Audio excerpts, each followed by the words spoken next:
సర్వవేదార్థతత్వజ్ఞం వేదార్థ ప్రతిపాదకం పురాణసార సర్వజ్ఞం కృష్ణం వందే జగద్గురుం. Vasudeva, master ఈకే గారి శత జయంతి ఉత్సవాల్లో భాగంగా ఈరోజు గ్రంథగోష్ఠిలో మనం అధ్యయనం చేసుకుంటుంది కానీ కృష్ణ నవలా సప్తకంలో క్రీడామయుడు. ఇందులో మాస్టర్ గారు శ్రీకృష్ణుల వారి యొక్క బాల్య లీలలు, ఆ లీల ద్వారా ఎటువంటి యోగ రహస్యాలు ఎటువంటివి మనకు అందించారనేది దీంట్లో చూద్దాం.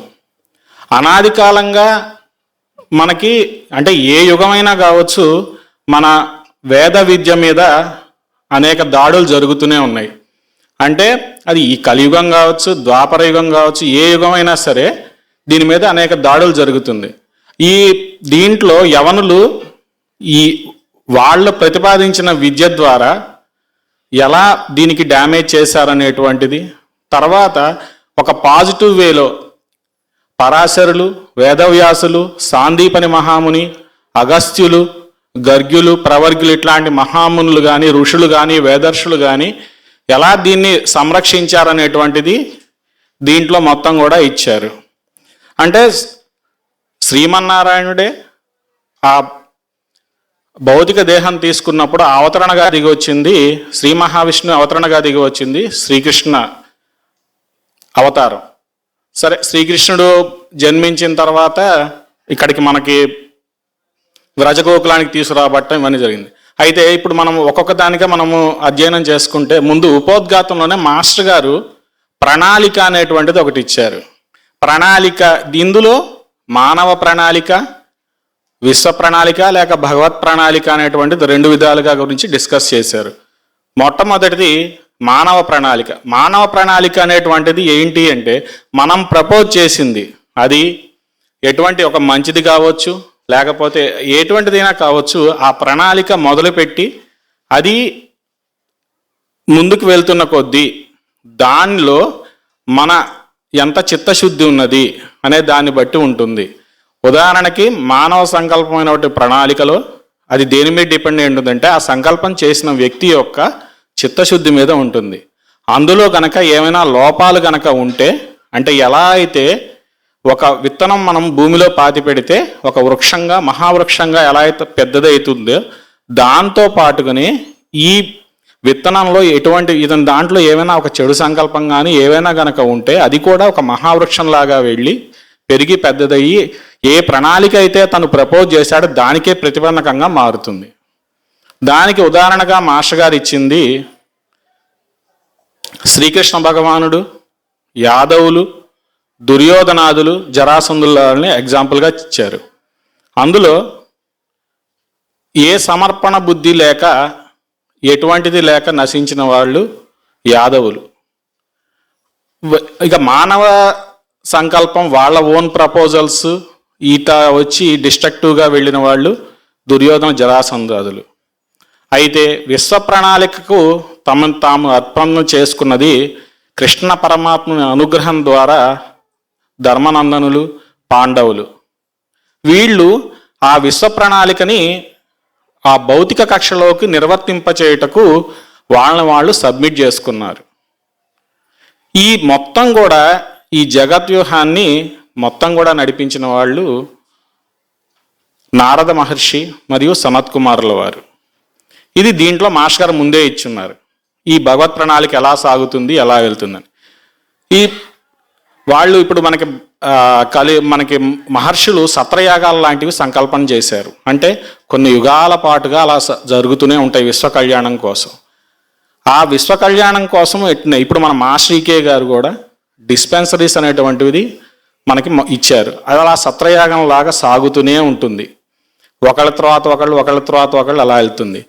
ఇది విశ్వ ప్రణాళికలో ఒక భాగంగా ఉంటుంది.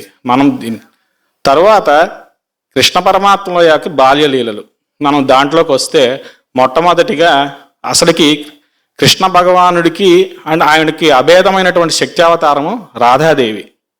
ఆయనకి మనం చూస్తాం, కృష్ణుడు ఎక్కడ చూసినా కూడా రెండు పట్టుకొని ఉంటారు. ఒకటి ఆయనకి తల మీద నెమలి పింఛము, తర్వాత వేణువు. అసలు ఈ వేణువు నేర్పించింది, వేణునాదము ఇవన్నీ కూడా నేర్పించింది రాధాదేవి. ఇప్పుడు మనకి ఆ వేణువుకి మనం చూస్తే దాంట్లో మనం మొత్తంగా చూసుకుంటే కొన్ని రంధ్రాలు ఉంటాయి. అది దానికి ఎలా ఎగ్జాంపుల్ చెప్పారంటే మాస్టర్ గారు, మన మానవ ఇక వెన్నుముక, దాంట్లో నాడులు. ఎప్పుడైతే మనము సోహం అనేటువంటి ఆ శ్వాసని దాంట్లోంచి స్ట్రీమ్లైన్ చేస్తే వేణునాదం, ఇప్పుడు ఎలా అయితే మనకు వేణువుని కనుక ఊదితే దాంట్లో ఒక ధ్వని అనేటువంటిది వస్తుంటుందో, అదేవిధంగా ఈ వెన్నుముక అనేటువంటిది కనుక ఆధారంగా తీసుకొని సోహం ఇటువంటిది అభ్యాసం చేస్తే వచ్చేటువంటిది ఓంకారం, ప్రణవనాదం అన్నమాట అవుతుంది. ఇది మాస్టర్ గారు ఒక యోగ రహస్యంగా ఇచ్చారు. తరువాత మనము ఈ బాల్యలీలలు ఈ ఉన్నటువంటి సనాతన వేద విద్యని ఎలా పరిరక్షించారనేటువంటిది మనం చెప్పుకుంటున్నప్పుడు దాంట్లో మనకి మునిబాలకుల సంవాదం అని చెప్పి ఇచ్చారు మాస్టర్ గారు. ఒకానొక త్రివేణి సంగమం దగ్గర ఒక పెద్ద మేట్లాగా ఉంటుంది. అక్కడ ఈ కృష్ణద్వైపాయనుడు వారు అవతరించారు. అంటే అసలు అక్కడ ఒక గ్రామం ఎలా ఉన్నది అనేటువంటిది చూస్తే దాంట్లో కూడా మనకి గోదాదేవి యొక్క వైభవం అందిస్తూ విష్ణు చిత్తుల వారు ఒక గ్రామం ఎలా ఉండాలి అనేటువంటిది ఎలా ఇచ్చారో అలా ఉంటుంది. ఇప్పుడు ఇక్కడ ఈ మునిబాలకుల సంవాదం దాంట్లో ఇప్పుడు ఎక్కడైతే ఒక వేదాధ్యయనం జరిగే ప్లేస్లో ఒక పెద్ద ఆశ్రమంలో 4 వైపులా 4 మహర్షులు, జైమిని, వైశంపాయనుల వారు, సుమంతుల వారు, పైలులు వీళ్ళున్నారు. వీరి వెనకాల సూత మహర్షి ఉన్నారు. వీళ్ళందరూ కూడా ఆ వేద పరిరక్షణకి అలా ఎంతో కృషి చేస్తూ ఉన్నారు. అంటే ఈ నలుగురే ఆ దాంట్లో ఎలా మెన్షన్ చేశారంటే మాస్టర్ గారు, ఇప్పుడు వేదాన్ని విభాగం చేసినప్పుడు వేదవ్యాసుల వారు ఈ నలుగురికి, జైమిని, వైశంపాయనుల వారు, సుమంతుల వారు, పైలులకి ఒక్కొక్క ఋగ్వేదము, యజుర్వేదము, సామవేదము, అధర్వణ వేదం అనేటువంటిది పంచి ఇచ్చి దాన్ని వేద విభాగం చేసి దానికి అనుబంధమైనటువంటి విద్యలు అనేటువంటిదిగా ప్రతిపాదన చేసి ఇచ్చారు. వాళ్ళు ఆ లైన్లో వాళ్ళు కృషి చేస్తూ ఉన్నారు.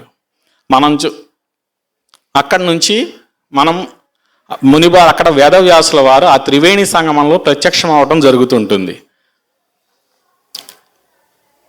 అక్కడ మునిబాలకులు ఆ స్వామివారు వేదవ్యాసులు అంటే కృష్ణద్వైపాయనుల వారు ప్రత్యక్షమయ్యేసరికి అక్కడ వేదాధ్యయనం జరుగుతుంటుంది. వారు కూడా వచ్చి స్వామివారికి నమస్కారం చేసుకుంటారు. అప్పుడు మునిబాలకులతో సంవాదం జరుగుతుంది. ఇప్పుడు ఈ వేదాలకి ప్రమాణం ఏంటి అని పిల్లల్ని అడుగుతారు. వాళ్ళు గురువుగారు చెప్పింది, మరి గురువుగారికి చెప్పింది ఏంటి ప్రమాణం అంటే వేద సంహితలు, శృతి విద్య. మరి దానికి ప్రమాణం ఏంటంటే అది రాసిన వాళ్ళు. మరి దానికి ప్రమాణం ఏంటి అంటే ఫైనల్గా వారు చెప్తుంది ఏంటంటే ఎన్నో లోయలు, ఈ విశ్వము ప్రకృతి, లోయలు, నదీ జలములు, సముద్రాలు, వీటితో పాటుగా ఉద్భవించిన మీరు అంటారంటే వ్యాసుల వారిని చూపిస్తూ. అప్పుడు వ్యాసుల వారు చెప్తారు, నేను ఒక్కడనే కాదు నాయన, మీరందరూ కూడా వీటి నుంచే ఉద్భవించారని చెప్తారు. ఇలా ఈ వేద విద్య గురించి చెప్తూ మనకి ప్రతిదానికి కూడా లింక్స్ అనేది ఉన్నాయని ఎక్స్ప్లెయిన్ చేస్తారు. అప్పుడు ఇదే దానికి మనకి ఇంత ప్రమాణంగా ఉంది కదా ఒక వేద విద్యకి, అంటే నా జ్యోతిర్ విద్య కావచ్చు, ఏదైనా కావచ్చు, ఇంత ప్రమాణంగా ఉంది కదా, మరి ఇటువంటి వాళ్ళు యవన విద్య వైపు ఎందుకు వెళ్తున్నారు పిల్లలు? ఇంత మనకి మీరు చెప్పారు కదా, మన వాళ్ళని పంపించి ఖండనాదులతో మనం వాళ్ళతో వాదన చేసి ఖండిస్తే సరిపోతుంది కదా అని చెప్పి మునిబాలకులు అంటే, అప్పుడు వేదవ్యాస మహర్షి ఒక మాట చెప్తారు, నాయన మనకి ఇది చూడొద్దు, పురాణ పురుషుడు క్రీడామయుడుగా అవతరించి వ్రజగోకులం నందు పెరుగుతున్నాడు, మనం అతని దగ్గరికి వెళ్ళి అతన్ని సేవించాల్సింది అని చెప్తూ పతనమైన చోట పాకులాడట కంటే ఉన్నత స్థితి ఎందు యోగస్థితి పొందటం ఉత్తమం అని చెప్తారు. ఎలా అయితే సూర్యుడు పశ్చిమాన అస్తమించి నేను ఇక్కడ అస్తమిస్తున్నాను అక్కడ పోరాడకుండా మళ్ళీ తూర్పున ఉదయిస్తాడో, ఎక్కడైతే యోగస్థితి మనకి ఉన్నతమైన స్థితి ఉంటుందో అక్కడ యోగస్థితిని పొందటం అనేటువంటిది ఉత్తమం అని చెప్తారు. అంటే ఎక్కడా కూడా మాస్టర్ గారు కూడా ఇచ్చినప్పుడు నాయన మీకు ఏ విద్య అయినా సరే అంటే ఖండనాదులతో కానీ లేకపోతే వేరే వాళ్ళతో వాదనలతో కానీ ఏదీ చేయకూడదు. భగవాన్ అనంతాచార్యుల వారి యొక్క జీవితంలో కూడా చూస్తే వారి గురువు గారు వారికి కొన్ని విద్యలు ఇది నేర్చుకోమని చెప్పిన తర్వాత నువ్వు ఎక్కడా ఎవరితోనూ వాదన చేయాల్సిన అవసరం లేదు. అదే కృష్ణమాచార్యుల వారికి మళ్ళీ మా తర్వాత వారికి మాస్టర్ గారికి వాళ్ళకి కూడా అందించడం జరిగింది. ఆ తర్వాత మనం ఒక్కొక్క లీలల ద్వారా ఏం వ్యక్తం చేశారు అంటే ఒక చిన్న ఉదాహరణ చెప్తాను. కొద్ది కాలం కిందట మా కజిన్ వివాహంకి అన్నవరం వచ్చినప్పుడు అంతకృష్ణ మాస్టర్ గారు అక్కడికి వచ్చారు. ఒక 25-30 మంది వచ్చారు. వాళ్ళు మాస్టర్ గారికి ప్రసాదం ఇచ్చారు. ప్రసాదం ఇస్తే మాస్టర్ గారు అందరికీ వితరణ చేసి లాస్ట్లో కొంచెం 4-5 మెతుకులు ఉంటే అది నోట్లో వేసుకొని అప్పుడు ఒక మాట అన్నారు, ఇప్పుడు ఇది ప్రసాదం అయింది, ప్రసాదం అని చెప్పి అన్నారు, ఇంకోళ్ళకి పెట్టి తినాలి అని. సరే మాస్టర్ గారు చెప్పారు. తర్వాత క్రీడామయుడు చదువుతుంటే దాంట్లో ఉంటుంది ఒక ఘట్టం. పిల్లలు అందరూ కలిసి కృష్ణుల వారితో కలిసి వెళ్ళి ఆడుకుంటూ ఉంటారు. ఆ ఆడుకుంటుంటే ఒక దగ్గర ఒక తోటలోకి వెళ్ళి జామ చెట్లు ఆ కొమ్మ ఊపితే పళ్ళు పడతాయి. ఆ పళ్ళు అందరికి కూడా తీసుకొని తింటుంటారు. ఒక పిల్లవాడు మటుకు నాకు కూడా ఇమ్మని వేరే వాళ్ళని అడిగితే నీకు నువ్వే వెళ్ళి తెచ్చుకో, మేము ఎవరికేమో అంటాడు. అప్పుడు కృష్ణుడు ఆ పిల్లగాడిని తీసుకొని వెళ్ళి ఒక జామ పండు తీసుకొని ఒక చెట్టు మీద ఉన్న కోతిని కొడతాడు. అది చూసి దానికి కోపం వచ్చి 4-5 పళ్ళు పీకి ఇసిరేస్తుంది అనమాట. అట్లా అవి తీసుకొని ఇచ్చిన తర్వాత అప్పుడు కృష్ణ భగవానుల వారు చెప్తారు, మీకన్నా పైన ఉన్నవాడు చాలా మంచివాడు, వాడు ఇంకో 4గురికి పెట్టి తింటాడు, 4గురికి పెడితే అది ప్రసాదం అవుతుంది, లేకపోతే ఉదరశోల రోగం వస్తుంది అని చెప్పి ఆవిడ్ని కృష్ణ భగవాన్ వారి చిన్నప్పుడు పెంచిన ఆవిడ కోకిలమ్మ అని ఉంటుంది. ఆవిడ ఒక కథ చెబుతుందట, ఒక రాజకుమారుడు ఉదరశోల ఎట్లని. తర్వాత ఈ పిల్లలు ఎవరైతే పెట్టకుండా తిన్నారో వాళ్ళందరికీ ఉదరశోల రోగం వస్తుంది. అప్పుడు కడుపు నొప్పి వస్తే అప్పుడు మీరందరూ కాత్యాయని దేవికి మొక్కుకోండి, ఆ మొక్కుకుంటే ఇంకెప్పుడైనా సరే ఇంకొకరికి పెట్టి తింటాము అని చెప్పి ఎప్పుడైతే చెప్తారో అలా మీరు మొక్కుకుంటే తగ్గిపోతుందంటే అప్పుడు వాళ్ళు అలా మొక్కుకోవడం తగ్గిపోవడం జరుగుతుంది. గుడ్డిరాజు కూడా గుడ్డిరాజు అదే వాళ్ళందరికీ పెట్టి తింటే అప్పుడు తగ్గుతుందని చెప్పారు. అక్కడ గుడ్డిరాజు ఆవిడ కథ చెప్తాడు కృష్ణుడు. చిన్నప్పుడు కోకిల చెప్తుంది ఆ కథ కృష్ణుడు చెప్తాడు. పూర్వం గుడ్డిరాజు ఉండేటువంటి వాడు, ఆ గుడ్డిరాజుకి 100 మంది కొడుకులు ఉన్నారు. వాళ్ళు అలాగే అన్నీ కూడా ఎవరికి పెట్టకుండా అన్నీ లాగేసుకుని అన్నీ ఇది చేసుకుని వాళ్ళే సొంతంగా ఇది చేశారు. అందుకే అలా చచ్చిపోయిన వాళ్ళు మళ్ళీ అలా పుట్టారు ఇప్పుడు అని చెప్పి ఆ కథ చెప్తుంది. ఆ కథ చెప్తాడు అనమాట కృష్ణుడు. చెప్పేప్పుడు చెప్తాడు అలా ఉన్నటువంటి వాళ్ళకి అందరికీ కడుపు నొప్పి వస్తుంది అంటే వాళ్ళందరికీ వెంటనే కడుపు నొప్పి వస్తుంది. వాళ్ళందరూ కింద పడి దొళ్ళుతారు కడుపు నొప్పి వచ్చి. అమ్మో అయ్యో తగ్గించని ఆవిడ చెప్తాడు, కాత్యాయని మొక్కుకోండి, నాకు తగ్గాలి అది మొక్కుకునేది, ఇంకెప్పుడు ఎవరికి పెట్టకుండా తినను అని మొక్కకుండా అప్పుడు తగ్గుందంటాడు. వాళ్ళు అలా మొక్కుకున్నాక తగ్గిపోతుంది. అంటే అలా చేయటం వల్ల వచ్చినటువంటి వాడే ధృతరాష్ట్రుడు వాడి బిడ్డలు అని కూడా అక్కడ మనకు అన్యాపదేశంగా చెప్పారు. అక్కడ ఇలా మాస్టర్ గారు ఇచ్చిన ఒక్కొక్క ద్వారా వ్యక్తమయ్యేది ఇంకొకళ్ళు పెట్టి తింటాం ఇలా. ఆ తర్వాత ఇంకా యోగా స్థితి ఈ వీటిల్లో కూడా మనకి మాస్టర్ గారు ఇంకా అందించింది, ఆ పిల్లవాడు ఎక్కడ పడితే అక్కడ కూర్చొని అలా ఓంకారం ప్రణవనాదం చేస్తే తనే కాదు దాని చుట్టుపక్కన ఉన్న వాళ్ళందరూ కూడా ఆ ప్రణవనాదంలో మునిగి వాళ్ళు ఒక యోగ స్థితిని పొందుతారు. ఎక్కడంటే అక్కడే వాళ్ళు పశువులు కాల్చడానికి ఆ మందలను బయటికి తోలుకొని వెళ్తారు. అక్కడ కూడా కూర్చొని ప్రణవనాదం కనుక చేస్తే వాళ్ళు కూడా వడలు మరిచి, అది పశుపక్షాదులు కావచ్చు ఎవరైనా సరే కావచ్చు. అయితే ఇక్కడ దీంట్లో మాస్టర్ గారు ముందుగా ఒక మాట చెప్పారు ఏంటంటే, మరి భగవత్ ప్రణాళిక పరమ ప్రణాళికలో భాగంగా దిగివచ్చిన వాళ్ళు ఎంతోమంది సిద్ధ పురుషులు గోపికలుగా, గోపాంగనలుగా, గోప బాలురుగా, గోవత్సములుగా, గోవులుగా దిగి వచ్చాయి పశుపక్షాదులుగా అని చెప్పారు మాస్టర్ గారు.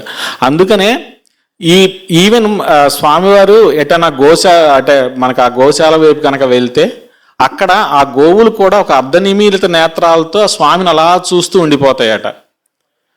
ఏదైనా పశుపక్షాదులు కానీ లేకపోతే అసలు ఇంకా గోపికలు కానీ ఏదైతే వ్రజగోకులంలో ఉన్న వాళ్ళైతే ఆడవాళ్ళు మగవాళ్ళు అనేటువంటి కూడా ఎటువంటి అందరూ కూడా స్వామితో తాదాత్మ్యత చెందుతారు.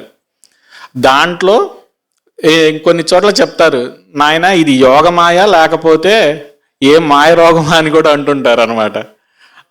వచ్చి మగవాళ్ళు లేదు వాళ్ళు వచ్చి వాళ్ళల్లో వాళ్ళు ఆ తల్లులు అనుకుంటుంటారు, ఏంటో ఈ బాలుణ్ణి చూస్తే చాలా మోహం పుడుతోంది, ఎత్తుకుంటే దింపబుద్ధి కావడం లేదు అని. కొంతమంది వామ్మో ఇది కనుక బయటికి వెళ్తే మన కాపురాలు ఏమవుతాయి అని కూడా ఆలోచిస్తారు. ఇదే ఉంటే ఇంకొక ఆవిడ అంటుంది, మన పరిస్థితి ఇలా ఉంటే మగవాళ్ళ పరిస్థితి కూడా అంతే, పుంసామోహన రూపాయ. ఎవరైనా ఇప్పుడు మనకు స్వామివారి గురించి చెప్తారు, కృష్ణ భగవంతుడి కంటే వెంకటేశ్వర స్వామి గురించి పుంసామోహన రూపాయ అందరూ కూడా మోహంలోకి చెందుతారు ఆయన చూస్తే. అటువంటి దాంట్లో పిల్లవాడిని కూడా తీసుకొని ఎత్తుకుంటారు, వాళ్ళు వదిలిపెట్టరు. ఇదే పురుషులు కూడా ఇదేంటి అసలుకి ఇది ఏం మాయో అంటారు. కొంతమంది అయితే ఇది మాయ కాదు రోగం, ఇది మాయ రోగం అని కూడా అంటుంటారు. ఆ భూత వైద్యుడో లేకపోతే ఏంటో. ఎందుకంటే చాలా మంది పాపం చాలా మంది కృష్ణుడికి ఉన్నంత ఈజీ లైఫ్ ఎట్లాంటివి మాట్లాడుతుంటారు. ఆయనకున్నటువంటి అంటే ప్రతిది కూడా క్రీడగా చూశారు కాబట్టి ఓకే. పుట్టినప్పటి నుంచి కూడా ఆయన మీద దాడులు జరుగుతూనే ఉన్నాయి. పూతన, తృణావర్తులు, వీళ్ళందరూ శకటాసురుడు, వీళ్ళందరూ కూడా కంటిన్యూస్గా పాపం ఈయన దగ్గరకు రాగానే ఈయన చూపిస్తారు. అంటే వాళ్ళు మనం కొంచెం ముందుగా వెళ్తే మనం కొంచెం కథాభాగంలో కొంచెం వెళ్ళినప్పుడు కొన్ని చోట్ల చెప్పుకోవచ్చు. అంటే అసలు అది ఎందుకు వచ్చింది అంటే కంసుడు వీటన్నిటి బంధించి ఈయన మీదకి పంపిస్తుంటాడు. సరే, ఆ తర్వాత వీళ్ళకి ఆ యోగ స్థితి తర్వాత ఒక కార్తీక పౌర్ణమి నాడు, అంటే మనం చూస్తుంటాం కదండి, మనం ఇక్కడ వాళ్ళు వీళ్ళనే సంబంధం లేకుండా మాస్టర్ గారు ఇందిచ్చింది, ఏ వర్ణం వారైనా సరే అందరూ కూడా యోగ స్థితిని పొందాలి. అందుకోసం ఆ రోజుల్లోనే గర్గ్యుల వారు కార్తీక పౌర్ణమి నాడు అందరినీ కాత్యాయని దేవి గుడిలో కూర్చోపెట్టి సామవేద మంత్రాలు ఇవన్నీ కూడా ఉచ్చారణ చేస్తూ అందరినీ కూడా వాళ్ళకి ఆ రోజున యోగ విద్య ప్రారంభం చేశారు. అదే టైంకి స్వామివారు మళ్ళీ ప్రణనాదం మొదలు పెడితే దానికి ముందుగానే చెప్పారు, దానికి పురుషులు గోపబాలులు అందరూ కూడా వచ్చి ఆ కాత్యాయని గుడిలో. మరి ఇంటి దగ్గర చూస్తే తల్లులు అందరూ ఉన్నారు, తలుపులు వేసుకొని పడుకున్నారు. వాళ్ళు కూడా ఆ వడలు మరిచి ఏమైందో తెలియదు, వాళ్ళకి ఉట్టి గట్టి దాంట్లో ఉన్నటువంటి వెన్న, పాలు, మేగడ, పెరుగు అవన్నీ కూడా పోయి కొంచెం వీళ్ళ మూతికి రాసేసి ఉంటాయి అన్నమాట. తల్లి రాధాదేవికి కూడా పూసుంటుంది. ఇంటికి వచ్చిన వాళ్ళు ఇదంతా కూడా ఈ అక్కడ కార్తీక పౌర్ణమి నాటి ఈ యోగాభ్యాసం ఇదంతా దాంట్లో అయిపోయిన తర్వాత ఇంటికి వచ్చిన తర్వాత చూస్తే ఆ తల్లులు తండ్రులతో ఒకళ్ళు గొడవ పడుతుంటారు. ఇదేంటి చెప్పబెట్టకుండా తింటాం ఏంటి, మన ఇంట్లోది మనం దొంగతనంగా తీసుకోవటం ఏంటి, నువ్వు తిన్నదే కాకుండా నా మూతికి రాస్తావా అని చెప్పి ఇట్లాంటి లీలలు కూడా చూపిస్తారు. అక్కడ స్వామివారు ఏంటంటే మన ఆ వెన్న అనేటువంటి ద్వారా మన మనస్సుని హరించారు. అక్కడ అవి అయిపోయిన తర్వాత క్రమంగా ఒక్కొక్కడ అంటే ఒకసారి అల్లరి చేస్తుంటే కృష్ణ పరమాత్మ బయటకి వీళ్ళందరూ గొడవలకు వచ్చేవాళ్ళు చుట్టుపక్కల వాళ్ళు, ఏమ్మా మీ అబ్బాయి వచ్చి మా ఇంట్లో మొత్తం వెన్న దొంగతనం చేస్తున్నాడు, అన్ని ఉట్టి పగల కొడుతున్నాడు. అంటే సంపద ఒక చోట ఉండకూడదు కదండి, డిస్ట్రిబ్యూట్ కావాలి. సో ఇది అన్నీ కూడా ఇవన్నీ అన్నీ అల్లరి చేస్తున్నాడు, మా పిల్లలేమో అమాయకులు, వాళ్ళు మామూలుగా అన్నం తినమంటేనే తినరు, అట్లాంటిది ఇప్పుడు వాళ్ళింట్లోది కాకుండా పక్కింటి వాటికి వెళ్ళి వాళ్ళింట్లో ఉన్న వెన్న దొంగతనం చేసి తింటున్నారు అని చెప్పి చెప్తారు.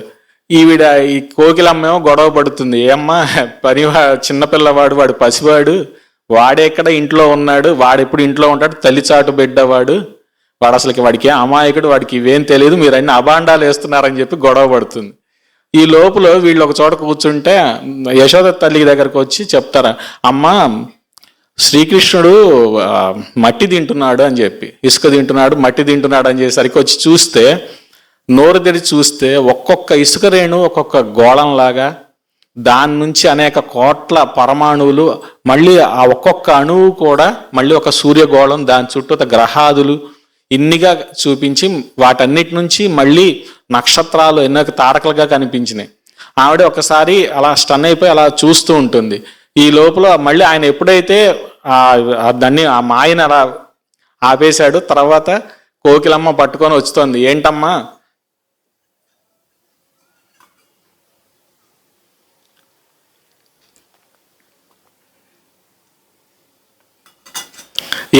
ఇక్కడ నువ్వేమో ఇలా బయట కూర్చొని తిరుగుతున్నావు నువ్వు కూడా అని చెప్పేసి బలవంతాన్ని లాక్కు తీసుకెళ్ళి అందరినీ దిష్టి తీస్తుంది. ఇదంతా కూడా జరుగుతుంటుంది. ఆ తర్వాత ఇంకొక మనము యోగ పరిరక్షణకు అందరూ ఎలా పూనుకున్నారు అనేటువంటిది చెప్తారండి. కొన్ని చోట్ల సాందీపని మహాముని ఒక కథ చెప్తూ ఆయన కాశీరాజు దగ్గరికి వెళ్ళి ఆయన ఆస్థానంలో ఉంటాడు.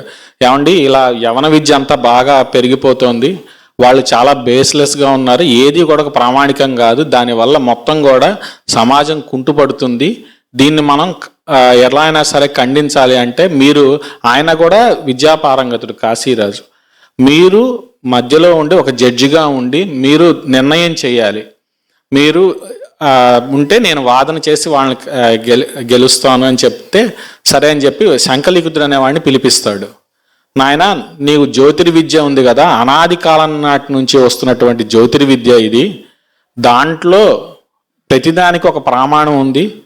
అంటే మనకి చంద్రుడి యొక్క కళలు 16 కళలు, అమావాస్య పూర్ణిమ, వాటి యొక్క స్థితిగతులు మానవ మనస్సు మీద ఎలా పరిణితి చెందుతున్నాయి, నక్షత్రము ఆ పద్ధతులు, వీటి ద్వారా అనేకటువంటి క్యాలిక్యులేషన్స్ అన్నీ కూడా చెప్తారు. ఇది మీ దాంట్లో ఎక్కడైనా చూపించగలవా అంటే వాస్తవం ఎక్కడైనా చూపించగలవా అంటే దీంట్లో మాదేం లేదు, వాళ్ళు బుకాయిస్తాడనమాట. ఇది మా అందరికీ, మీరేమో బ్రహ్మ విద్యాదులు సనాతనవాదులు ఇట్లాంటి పేర్లు పెడతారు, మేము అలా కాదు, మేము అన్ని కులాల వారికి అందరికీ కూడా విద్య అందించాలి అని చెప్పేసి మేము ఇలా చెప్తాము అని చెప్పి అట్లాంటివన్నీ చెప్తాడు. తర్వాత వాళ్ళ గురుకులానికి వెళ్ళి అక్కడ వాళ్ళతో కూడా వాదిస్తారనమాట. వాదించిన తర్వాత ప్రతిదానికి కూడా వాళ్ళ దగ్గర ఎటువంటి ప్రమాణం ఉండదు. ఎందుకంటే వాళ్ళు ఒక సిస్టమ్ మనకున్నటువంటి సనాతన వేద విద్యను కానీ బ్రహ్మ విద్యా సాంప్రదాయాన్ని కానీ వాళ్ళు డ్యామేజ్ చేయడానికి ప్రపోజల్స్ ఉంటాయి. కాబట్టి వాళ్ళు ఏదైనా సరే బేస్లీ ఉంటుంది. అప్పుడు స్వామివారు చెబుతారు, నాయన ఇది త్రేతాయుగం కాలం నాడే రఘురాముడి జన్మకాల స్థితిలో గ్రహగతులు ఈ స్థితులు ఈ పొజిషన్లో ఇవి ఉన్నాయి, అప్పటి నుంచే ఉన్నాయంటే రామాయణం అంతా మామూలుగా ఈ మధ్య రాసింది అది మీరు ఆ భాష చూస్తే కనుక ఈ మధ్య రాసిన దానిలాగా ఉంది. యవన విద్యా గురువులు ఇది మొదలుపెట్టిన తర్వాత లవణాసురుడు ఇది దీనికి స్టార్టింగ్ అని చెప్పేసి వాళ్ళ వాదనలు వాళ్ళు చేసుకుంటూ వస్తారు. తర్వాత సాందీపన మహాముని చాలా ఆవేదన చెంది ఇవన్నీ కూడా సరే మీ దాంట్లో ఉన్న ప్రమాణాలు ఏంటి అనేది అడిగితే వాళ్ళు చేతులు ఎత్తేస్తారు. అప్పుడు ఆయన వ్యాకులంతో అయితే మీరు జయపత్రిక ఇవ్వండి అంటే వాళ్ళు ఇవ్వరు. ఆయన ఇలా కాదని చెప్పి ప్యారలల్గా ప్రతి చోటకి వెళ్ళి ఆయన శిష్యుల్ని తయారు చేసి బ్రహ్మ విద్యే మనకి బేస్, యవన విద్య కాదు, అటువైపు ఆకర్షించబడవద్దు అని చెప్పేసి ఇటువంటివన్నీ కూడా ఆయన విస్తృతంగా ప్రచారం చేస్తారు. అలా చేస్తూ కూడా వెళ్తూ ఉంటే ఒక దగ్గర నీలగిరిలో అగస్త్యాశ్రమం అనేది ఉంటుంది. అగస్త్యుల వారిని కలిసి వారి శిష్యులతో కూడా చెప్తారు. అప్పుడు అగస్త్యులతో సంవాదం చేసినప్పుడు ఆయన చెప్తారు, నాయన నేను త్రేతాయుగంలో వాల్మీకి మహర్షి ఆ టైం నుంచి కూడా వశిష్ఠ మహర్షితోను వేదవ్యాస మహర్షితోను ఇట్లా వారి తండ్రి వేదవ్యాస మహర్షి తండ్రి యొక్క పరాశర మహర్షి దగ్గర నుంచి కూడా నేను ఈ జ్యోతిర్విద్యను నేర్చుకున్నాను. దీని నుంచి కూడా అనేకటువంటి వీటి పరంపరంగా వచ్చిన వాటన్నిటిని కూడా క్రోడీకరించి నేను నా శిష్యులకి వాటి యొక్క ప్రమాణాలు ఏంటి, అది ఎలా చంద్రకళలు, ఆ తారకలు, ఆ నక్షత్ర పద్ధతులు, నక్షత్రం బేస్ మీద క్యాలిక్యులేషన్ చేసేది, ఇవన్నీ కూడా వారికి ఎక్స్ప్లెయిన్ చేస్తాడు. నేను ఇలా చేస్తున్నాను, నువ్వు దాని గురించి చింతించవలసింది ఏం లేదు.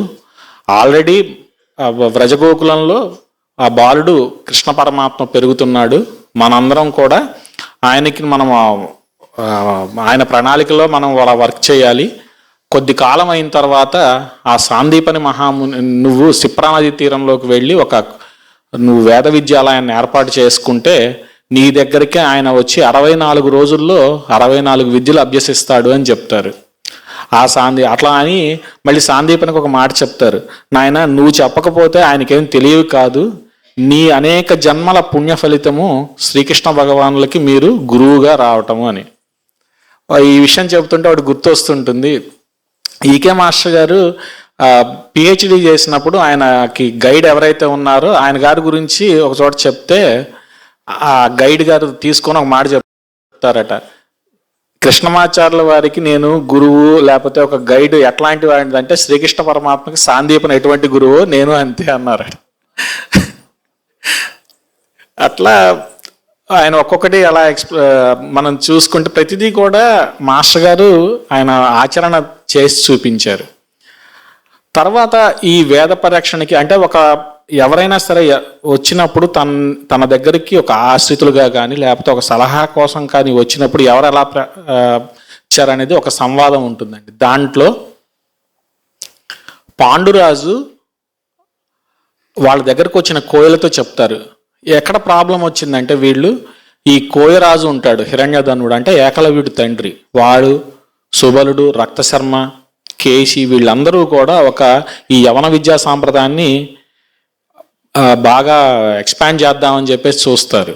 కానీ వాళ్ళకల్లా భయం ఏంటంటే వీడికి ధృతరాష్ట్రుడు సపోర్ట్ ఉంటుంది, కంసుడు పార్షియల్గా సపోర్ట్ చేస్తాడు సగం, ఎందుకు కొంచెం భయపడతాడు. ఎందుకంటే జరాసంధుడు వ్యక్తిగతంగా ఈ యవన విద్యకి వీటికి వ్యతిరేకం, కానీ ఇటువంటివి రానీయుడు కాబట్టి అతనికి భయపడతాడు.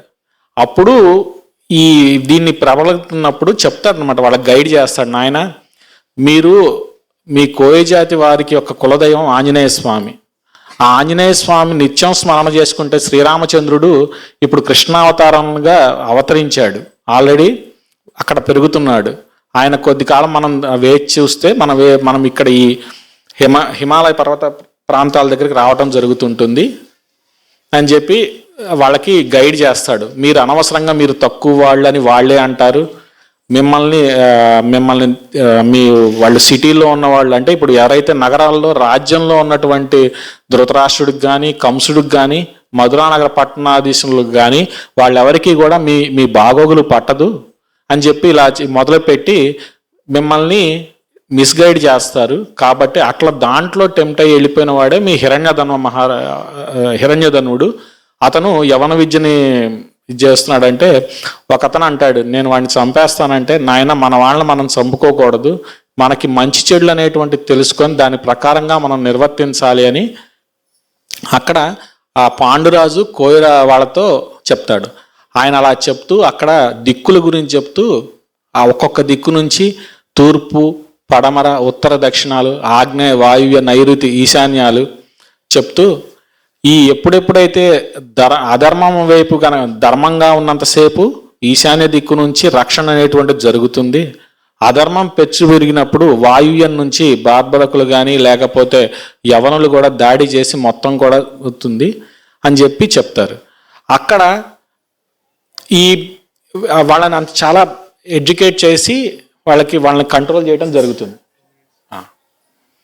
ఆ తర్వాత ఇంకా అనేక యోగ రహస్యాలు వీటన్నిటిలో కూడా ఉన్నాయండి. దీంతో పాటుగా వీళ్ళందరినీ మధురా నగరానికి తర్వాత వసుదేవుని యొక్క ఇన్స్ట్రక్షన్ ప్రకారంగా స్వామివారు ఏం చేస్తారంటే నందుల వారు, శతగోపుడు, గర్గుల వారి యొక్క ఆదేశంతో వేరే చోట బృందావనం అనే ప్రదేశంలో ఒక గోకులాన్ని ఏర్పాటు చేసుకుంటారు. ఆ తర్వాత అక్కడ మనకి ఇంకోటి చెప్తారు, కాళీయ మడుగు, రమణక ద్వీపంలో కాళీయ మడుగులోకి వెళ్ళి అక్కడ ఉన్నటువంటి ఆ కాళీయుడు ఆ గరుడికి భయపడి లోపల దాక్కుంటాడు. అక్కడ విషాగ్ని జ్వాలల వల్ల అక్కడ అవుతుంది.